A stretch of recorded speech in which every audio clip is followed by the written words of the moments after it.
Welcome back to BDDE, where we like to waste money and have fun. This is the fourth and last of the Crucible of war boxes that I opened and didn't record the voices. It's taken me a while to get this. I've been down in Melbourne working, and some of the nights come home too tired and just collapse. So, anyway, I'm gonna open this up, see what happens.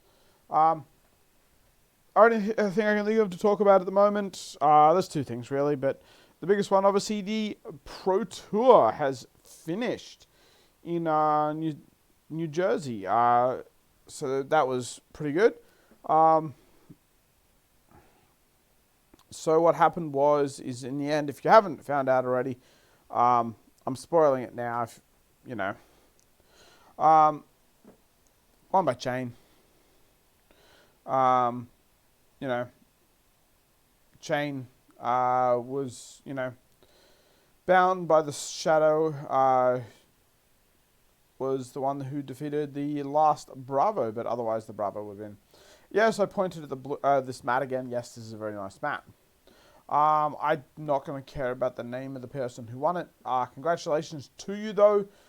Not that you're ever going to watch my stuff. I just don't think any of my viewers either know or care about these pro players. I don't know. Maybe you guys do. Let me know in the comments if you actually care about who the pro players are, personalities, anything like that. I mean, I'm personally not that interested in it, but hey, you guys might be. Yes, I'm having a beer. It's a nice afternoon for me, evening. Call it evening at this point. From memory within this box, there wasn't anything like too. I do need that katsu just because I don't have a rainbow foil of katsu or a cold foil. God, I'd love to have that, a cold foil of him. So I just put it aside. I'm going to take it down, or rather, took it down to Melbourne. I think this box is a pretty dud box. In all honesty, it will be the quick one. The person the chain player was playing for the victory, he was playing off against Bravo. But in the previous matchup, it was a Bravo versus a Briar. Obviously, the Bravo won that one, and the Bravo went through. Otherwise, you would have had two Rune Blades in the final of all thing. So that adds, obviously, pro points to Chain. Well, the sooner he gets out of the stuff, gets out of the get out of play, the better, because I'm not a fan of Rune Blades. Now, as you guys all may know, Bravo, the star of the show, not the original Bravo, was very near Living Legend. If he won this, he would have been Living Legend for sure. However, he didn't win this. But then there was an event the day after, a calling or some other event. I can't remember the name of the top of my head. The Bravo, the star, won that one. So, in the end, yeah, gone. Bravo will be Living Legend. So, all those people that spent all that money building those decks, I hope you had fun with them. I wouldn't throw your cards away just yet, because eventually there will be a Living Legends class of their own, like an competitive thing. So, hold on to them, because they might, one day when there's enough in there, that's going to be a thing. Yep. So far, very dry run on these pulls. I wish I could do something like a crikey, look at that, but we didn't really pull anything too interesting.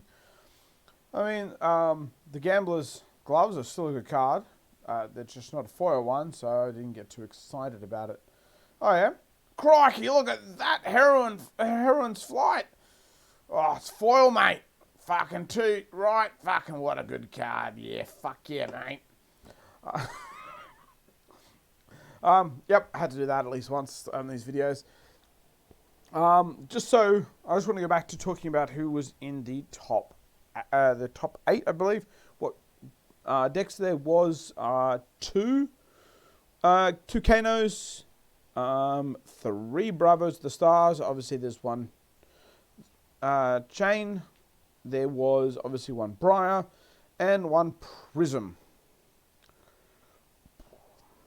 And so that's where that was the top 5 makeup. So very narrow number of heroes that are actually viable in this setup at the moment, unfortunately. But that's going to change now. The Bravo can't be used anymore, so the meta is going to shift, and then Uprising will happen. So it'll shift it again. So I wouldn't get too comfortable. I know there is the Pro Tour events that are now the Pro Quest, Pro Quest Season 2. There are some nice like Rainbow Foil and different different swag to collect from these events. There's a number in Sydney. There's one in Wollongong, and there's one up in oh god, what's the name of the town north? Gosford. A couple in Melbourne. They're all over the place. Just go have a look it up on the Fab TCG.com's website, and go look to find events and see. There's one near you guys if that's what you're into. Pretty sure it's going to be classic constructed, so you'll have to, if you haven't got that sorted, maybe just wait. Maybe wait for this, because I'm probably not going to be able to attend any myself. I might get to one just for a bit of funsies. I won't have time to practice and get used to a deck, but if I do play it, I'm going to play Katsu. But I do like that foil Benji. I want to see what a cold foil looks like in person, see if it looks just as good. It might actually be one of the cases where it's only cold foiled the border, and so it's just not as beautiful as the foil. Some of the heroes sadly didn't get cold foiled all around, just their borders. Just how it is. Obviously, the other thing to talk about, I guess, apart from the Pro Tour, from looking at their little article, the most interesting Australian thing is that we were the third most represented nation.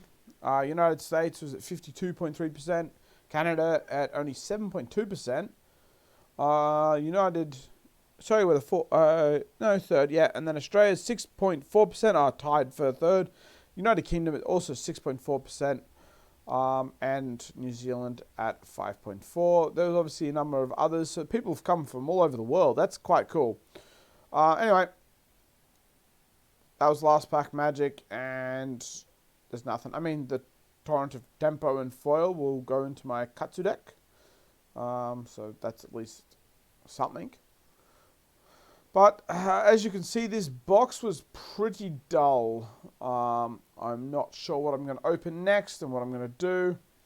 So comments below, guys, because I may be going back in the next day or two to Sydney. At the very least, I'll probably go back for a couple of days, see the wife, see the cats, get access to some of my stuff, so maybe I can record a video too if I feel like it. As you can see, the best pull there was the Heron Flight and Foil. Nothing too fancy there. I wish there was, but sadly not. Yeah, so let me know what you guys think of this terrible box and what I should do in the next set. Try and open next. Whether it be Flesh and Blood, I'll open any TCG if it's not too overly priced and I can get a hold of it relatively easily. Happy to open it just for some fun. I mean, I opened some Swice stuff, and yeah. Anyway, that's all we got time for here at BDDE, and we'll catch you all next.